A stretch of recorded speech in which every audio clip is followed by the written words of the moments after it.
পটুয়াখালীর Kuakata marine drive সড়ক নির্মাণে শিডিউল বহির্ভুক্ত নির্মাণ সামগ্রী ব্যবহারের অভিযোগ উঠেছে।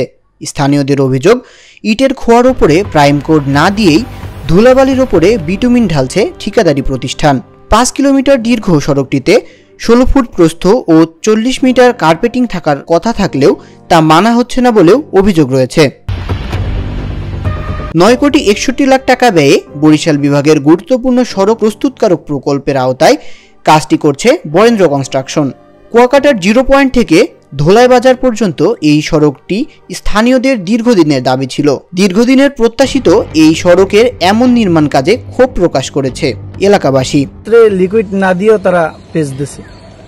এই রাস্তা তো টেকার সম্ভাবনা নাই, বৃষ্টি থাকলে এই রাস্তা খুব তাড়াতাড়ি ক্ষতি হয়ে যাবে। রাস্তা মেইন পেজ যেটা দেওয়ার কথা ওইটা ভালোভাবে দেয় না।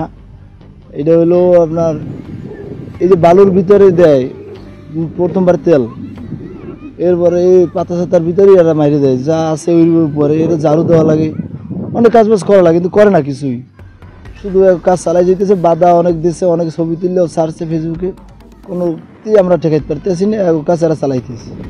তবে অভিযোগ ওঠার পরে শিডিউল অনুযায়ী কার্য সম্পন্ন করার জন্য ঠিকাদারি প্রতিষ্ঠানকে কঠোর নির্দেশনা দেওয়া হয়েছে বলে জানিয়েছে এলজিডি উপজেলা প্রকৌশলী।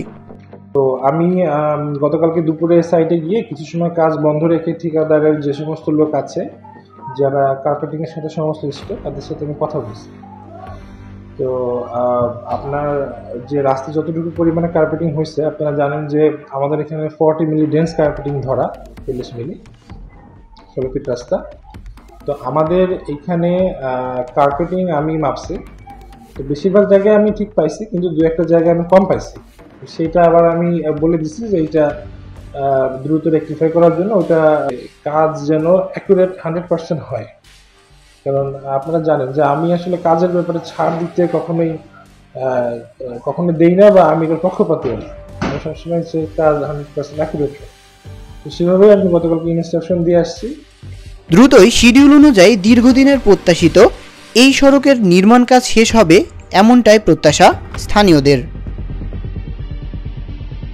Tanmoy Mahmud, news desk.